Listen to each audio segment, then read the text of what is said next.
10:51 minutos, espacio de ciencia. Don Jorge Méndez, muy buenos días. Buenos días, Juan Carlos. Oye, geoarqueología, buscando pistas sobre el pasado humano escondido en la Tierra. Leyéndote el spoiler ahí, brevito que ponías en las redes sociales. Después le hago una pregunta esta que decía que mi madre, más vale pasar un rato colorado que toda la vida rojo, ¿no? No se refería políticamente, ella prefería toda la vida rojo, pero bueno. Yo me entiendo. No, que estaban hablando de los materiales y de los hallazgos, de la cultura y demás. Y yo decía, oye, y claro, los guanches, las armas con piedras, ¿no? Con rocas, ¿no? Ahora le vamos a preguntar a la experta. ¿Y por qué no llegan al hierro o al cobre y tal? Porque no había aquí minas de eso, supongo, ¿no? Que es la gran... Y además pensaba, esto todo es una locura, ¿eh? Yo tengo un niño dentro que no... La curiosidad es lo importante. Sí. No, es lo importante, ya verás. Y claro, porque yo decía, ¿y cómo llegaron a...? El fuego, me imagino que habrán visto en la naturaleza un incendio y digamos que lo condujeron, ¿no? Lo podemos controlar y entonces nos calentamos y a los alimentos y todas esas cosas. Pero ¿y al cobre y al hierro? ¿Cómo dijeron? Oye, esto si lo fundimos hacemos una lanza o lo que sea, un cuchillo. La de los metales, exacto. Sí. El paso de la de piedra a los metales. Bueno, vamos a ir por partes porque te veo ahí con una lista de preguntas. Una torrija de Semana Santa. Que está muy bien porque además la curiosidad es principal a todo espíritu científico. De hecho, es una de las cosas que la invitada de hoy va a poner en valor. Pero vamos a ir a ese título, ¿no? Vamos a hablar de una apasionante rama de la ciencia. La verdad es que yo no la conocía.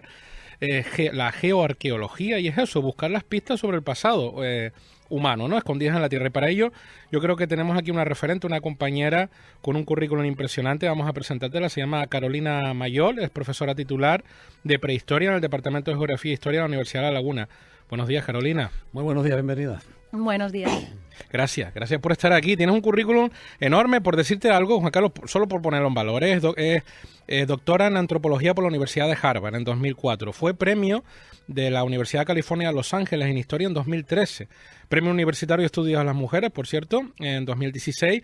Y es directora del AMBI. El AMBI Lab es el Laboratorio de Micromorfología y Biomarcadores Arqueológicos, que está en el IUBO, en el Instituto Bioorgánico Antonio González, del cual actualmente es su directora. Además, ese laboratorio fue creado por la financiación que Carolina consiguió del Consejo Europeo de Investigación, el ERC, un proyecto que se llama Consolidator Grant, entre el 2015 y 2020 por 2 millones de euros. O sea que ha sabido poner en valor la investigación, traer financiación. Y vamos, Carolina, si te parece, al grano, porque la verdad a mí, Juan Carlos tiene un montón de dudas y más que te van a surgir, Juan Carlos, porque adivina lo que se puede aprender de nuestros antepasados, incluyendo los guanches, estudiando las hogueras que hacían. El fuego arqueológico se llama. De hecho, es la principal línea de investigación de Carolina. Carolina, ¿qué es vamos a empezar por algo fácil, ¿no? ¿Qué es la geoarqueología y qué consiste en estudiar el fuego arqueológico? ¿Qué pista nos puede dar sobre el pasado? Bueno, en primer lugar, gracias por todos esos piropos. Bueno. La realidad es que una cosa me ha llevado a la otra y, de hecho, acabé siendo geoarqueóloga por necesidad, porque en la arqueología, imagínatelo, ¿no? Todo es tierra. O sea, tú cuando eres estudiante y yo empecé muy joven a excavar. Mi primera excavación fue a los 17 años y cuando llegué allí con una pala y un cubo, tú estés todo el día con la pala y el cubo, como en la playa un niño pequeño, y llegas a casa y dices, no encontré nada. Y entonces la necesidad de entender eso que estaba tirando al cubo, un buen día ya yo haciendo el doctorado en Harvard me di cuenta de que todo estaba ahí dentro de ese cubo, porque los objetos son anecdóticos. El objeto que tú abandonas, ¿no? Se te cae, pierdes algo, te cae del bolsillo y lo pierdes y acaba ahí y empieza su propio recorrido hasta que un arqueólogo lo encuentra dentro de 50.000 años. Eso es más difícil de estudiar que un registro ordenado que además está compuesto no solo de esa anécdota o de tu vida, sino de todo lo que te rodeaba a ti. Todo hoy en día, gracias a las técnicas maravillosas que tenemos en todas las ciencias y gracias al hecho de que podemos ser partícipes de todas las ciencias, ¿no? Yo pues estoy haciendo química en mi laboratorio, física. Gracias a eso, nosotros podemos intentar descifrar con esas técnicas qué elementos de la naturaleza, el clima, la humedad que hacía en el ambiente de hace 50.000 años a partir de un isótopo de oxígeno, por ejemplo. Qué maravilla. Si somos capaces de hacer eso, pues ahí es cuando la Tierra encierra mucho más que los objetos, que no es para menospreciar a los objetos arqueológicos, sino, claro, esa es mi pasión. Ahora iremos con eso porque yo me sumo a todas las preguntas de Juan Carlos, la verdad que no me las había planteado, ahora les preguntaremos a ella sobre esa Canarias prehispánica que también investiga, pero vamos ahí porque creo que tu trabajo principal son las sociedades neandertales, ¿no? De verdad, ¿qué información en estos años que has investigado destacarías, que has sacado de ese fuego prehistórico? ¿Qué pistas nos ha dado sobre esas sociedades? Pues yo empecé a trabajar este tema, yo diría que sobre todo a raíz de mi participación en un proyecto que está en Alicante, en Alcoy, en el que llevamos trabajando décadas, que se llama El Salt, y es un sitio, es un abrigo rocoso que ocuparon los neandertales porque es un sitio ideal, con agua y con muchos recursos, y ahí hay un registro de fuegos hechos por ellos enorme, fuegos para decirte que en un espesor de 10 centímetros, en un área de 40 metros cuadrados, hemos excavado 90 fuegos hechos por neandertales. Entonces, estudiándolos, nos dimos cuenta que ese registro, que normalmente cuando yo aprendí a estudiar arqueología, me dijeron, si tú encuentras un fuego, el fuego es una capa blanca y una capa negra. La capa blanca es la ceniza y la capa negra son los carbones que no se quemaron. Pues después de todos nuestros estudios, nosotros nos dimos cuenta que en muchas ocasiones, en la mayoría, la capa negra no son los carbones, es el suelo quemado. Es el suelo quemado nuestro, de la naturaleza, es muy orgánico. Entonces, si le metes calor, hasta 300, 400 grados, todo eso orgánico se va a quemar, se va a chamuscar, se va a torrefactar, pero no se va a calcinar. La capa blanca, que es la ceniza, todo se destroza. Pero esa capa negra te queda como intacta con todo lo que tenía. ¿Qué información te da esa capa negra? Decías de todo, del clima, de lo que comían, de... Claro, es que tú piensas que pues la gente en el pasado solía vivir afuera. Estamos más a gusto afuera, es más natural para los seres humanos estar al aire libre cuando es posible. Lo que no es normal es estar en un cubículo todos los días como hacemos nosotros, pero lo normal, lo saludable es estar afuera cuando es posible. Entonces, cuando estás afuera y ya cae la noche o tienes que cocinar, pues haces un fuego en el suelo, es lo más fácil. Y ahí tú tienes el registro, depende del tiempo que pases en ese lugar, puede haber pistas ahí, pues, de los restos que tú dejas de consumo, de alimentos, las cosas que tienes a tu alrededor de grasas animales o de pieles o de esteras, todo tu mundo orgánico, y luego todo el natural, que son todo lo que se vuela el viento de la vegetación del entorno, el agua de la lluvia que cae, que tiene pues unos componentes químicos específicos, el combustible que has usado para hacer ese fuego también se registra ahí. Y tú con un combustible puedes conocer mucho a la gente. Que son unos detectives ustedes, ¿no? Sí, es justamente claro, eso. Claro, detectives de la tierra. Vamos a por la Canarias prehispánica, porque me acabo de quedar yo también con las dudas de Juan Carlos. Hace poco, recientemente hiciste un trabajo que se publicó en la revista científica internacional arqueológica, la Anthropological Science.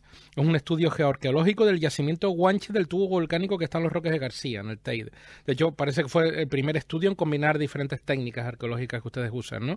Y llegaste a algunas conclusiones de que se sentaban allí en verano, vivían con sus ganados de cabra. ¿Qué conclusiones nos podrías sacar de ese estudio? Sobre todo también un poco la línea de Juan Carlos. ¿Qué sabemos de los guanches en ese sentido del uso de los materiales? ¿Llegaron a usar metales? Parece que no. O si nos puedes dar un poco de luz en eso, ¿no? Sí, bueno, nosotros, como bien dijiste, como detectives, cada caso aporta un granito, una pieza del puzzle, ¿no? Nosotros no somos grandes narradores de historias de que los guanches hacían esto y vinieron en tal sitio, sino vamos aportando piezas del puzzle. Y este es un caso muy bonito, fue liderado por una doctoranda, una estudiante de doctorado, Laura Tomé, y es un caso bonito porque nosotros pues hacemos un trabajo de equipo. Entonces, para este caso nos juntamos pues los expertos, arqueólogos que llevan trabajando el registro guanche de las Cañadas durante muchas décadas y saben pues bien dónde están los yacimientos, cómo se movían, ¿no? Por saber dónde están los yacimientos, se conocen el registro material y las problemáticas de lo que se sabe y lo que no se sabe de los guanches. Y con ellos nosotros aportamos nuestra visión. Nosotros hicimos un muestreo muy, muy específico, microscópico y molecular de ese sitio. ¿Que está en dónde? En los Roques de Eso está, sí, justo enfrente de donde está el parador y los Roques, arriba. Los billetes de 1000 de antes. Exactamente. Hay una colada que por dentro tiene tubos volcánicos que los ocupaban los guanches normalmente. Me llama la atención, ¿cómo acababan? A ver, perdona la ignorancia, desde fuera, desde profano de la materia. Me llama la atención cómo se movían hasta ahí arriba, ¿no? Porque no sería fácil subir a 2000 y pico metros de altura. Supongo que los asentamientos estarían más a nivel de medianías, ¿no? Sí, lo que pasa, fíjate, sí, no, porque eso todo es relativo. Para ellos a lo mejor no era tan difícil y se estaba muy a gusto allí. De hecho, hay mucha ocupación guanche en las cañadas, más de lo esperable. Mira. Ellos conocían en perfectamente. verano, supongo, claro. No lo sabemos. Eso es algo que queremos indagar más sobre eso. En este estudio, lo que tú dices de la estacionalidad, en este estudio lo que nosotros pudimos saber es que allí lo que parecía por excavar, parecía que había un fuego y ocupaciones, vimos que había habido mucha recurrencia, que iban muchas veces. Ellos iban recurrentemente, no sabemos si cada año, cada 6 meses, pero iban, sabemos que llevaban sus cabras. Pastoreo, porque, ¿no? Sí, nosotros sabemos detectar el excremento animal a nivel microscópico y decirte, esto es de cabra. Entonces, eso lo sabemos y identificamos allí que el combustible que utilizaban para esos hogares que tienen ahí era la sabina, que la sabina no está ahí hoy en día, está más baja. Entonces, eso también es una de las formas que tenemos para ver cómo se movían en el territorio, ¿no? Si encontramos un combustible que no está ahí inmediato, quiere decir que te tenían que mover para traerlo. Claro. Entonces, de arriba abajo, eso son el tipo de datos que nosotros estamos dando. Apasionante. ¿Y les ha sorprendido entonces que había muchos asentamientos en las cañadas? Había al menos más de lo que se pensaba ahí. Fue un abrigo de uso recurrente y está todo pisoteado, hay mucho fuego, cada vez que iban ahí hacían fuego y bueno, ahora falta integrar esos datos con más estudios, con más excavaciones. Esto es una carrera de fondo, claro. Sobre todo de ir rellenando esos puzzles, como dices tú, ¿no? Para tener la visión completa. Y en equipo, en conjunto. Claro. Conjuntamente, cada uno tiene su nicho de lo que puede estudiar. Claro. Entonces nosotros digamos que es el cliché del CSI, ¿no? Que te da somos eso, la verdad es que somos eso, ¿no? Lo que te dijiste tú de detectives de la Tierra está muy acertado. Sí. Y ahora tenemos la ventaja de tener expertos pues de química, de geología, que hacen virguerías en reconstrucción ambiental. Y estamos trabajando en... Juan Carlos, ¿cómo era la pregunta que te llamaba a ti la atención? Sí, ¿No usaban metales? O... No, que no usaban metales, es obvio, ¿no? Pero que me imagino que ¿cómo se llama esta roca? La obsidiana. La obsidiana, ¿no? Sería el arma fundamental o la materia prima para las herramientas, ¿no? Sí, la obsidiana, el basalto también. Y la obsidiana también, hay muchas técnicas para saber exactamente de qué obsidiana es, de dónde es esa colada de esas herramientas, establecer las redes que tenían de explotación de la obsidiana. Permíteme una broma, usted, cualquiera hace una hoguera el 24 de junio, el día de San Juan, con usted, el peligro que tiene. Le sacan hasta el DNI, Juan Carlos. Sí. Ahí es. Quería preguntarte, me salgo de fuera del ámbito guanche, del mundo guanche, ¿cómo se produce ese descubrimiento del ser humano del hierro y del bronce, el proceso, ¿no? Porque al final son metales. Yo me pongo a pensar y digo, bueno, ¿habrán pasado por aquí o se caen piedras de ese material o hurgaron como pudieron para sacar ese material y luego calentarlo, ¿no? Para poder darle forma? Es apasionante ese tema. Todas las innovaciones, el descubrimiento, el desarrollo de las tecnologías es apasionante porque siempre está la incógnita del rol que jugó un individuo, una persona muy lista, muy curiosa, que tuvo la idea y que los demás, un influencer, y cómo cómo se incorpora a la sociedad y cómo nosotros los arqueólogos, lamentablemente, a mí me duele eso, no vemos a los individuos, es muy difícil encontrar un individuo. ¿no? Porque eso en tiempos prehistóricos, ¿no? Claro. Y la palabra escrita te ayuda, pero nosotros entonces solemos estudiar simplemente, pues, como la integración en las sociedades, en la comunidad, ¿no? Entonces vemos los pasos. Pues aquí se ve que aquí ya, en tal datación, ya tenían unas aleaciones bastante complejas. Y luego, 200 años después, las aleaciones eran más complejas todavía. Y vemos que esto solo fue posible cuando había un mínimo de población, claro, ¿no? Para que un grupo de la población se pudiera dedicar a fabricar esas. Así hacemos juegos más a nivel de macro, de sociedad, y ver grandes patrones. Yeah. Pero es apasionante el origen. Es que, mira si tengo yo una torrija grande, que te confieso otra cosa. Yo me pongo a pensar, cuando leí esto, digo, y un pensamiento muy recurrente.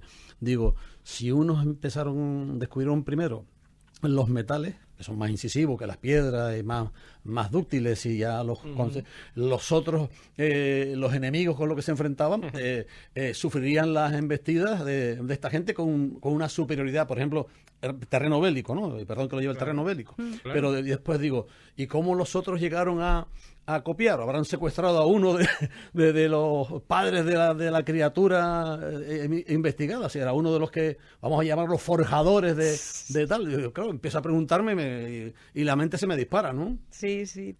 Siempre tendemos a personalizar esos procesos. Siempre lo hacemos así. De hecho, con todo, imagínate en el futuro cuando vean un satélite hecho por los humanos, un ordenador, digamos, ¿cómo diablos y un microchip? ¿Cómo se llegó a esta tecnología? Y es un cúmulo de experiencia, de innovaciones, unas sobre las otras, muy compleja, ¿no? Qué bueno. Carolina, se nos está yendo el tiempo encima, creo, ¿no? Mira a ver si hay alguna pregunta. Un oyente, y digo yo, ¿no será que antes hacía menos frío y más calor por abajo y por eso estaban tan arriba? Me imagino que...